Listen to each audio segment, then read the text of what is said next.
Moving down our list of parts of speech, we have our verbs. The first big difference between verbs that we need to look at is whether it's an action verb or a state verb. Our action verbs, as the name suggests, means that we typically can see these things in action. We can see people working, and we certainly see people going to various places. Now, we have our state verbs. These are basically indicating a state of being.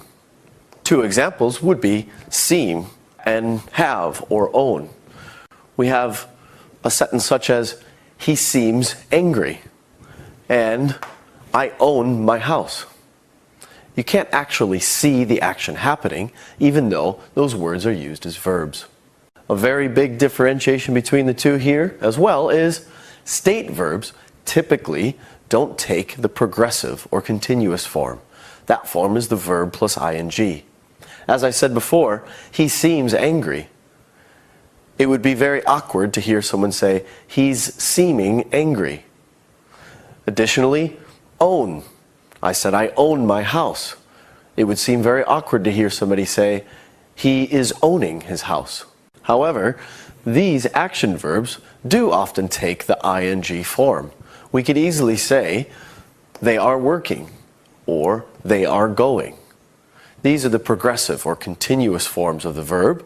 We'll get into that when we talk about our various tenses. Another important type of verb is the auxiliary verb, more commonly referred to as the helping verb. These verbs aren't the main verbs within a sentence, but they help us form various structures. For instance, they can help us make questions. If I ask the question, do I live in Tokyo? Do is the auxiliary verb. It's helped me form the question. It helps us form negatives. If I said, I do not live in Tokyo, again, it's helping me form the negative statement, and the auxiliary verb there is do. It helps us form the short answers. If I were to be asked, do you live in Tokyo? I can form the short answer, yes, I do.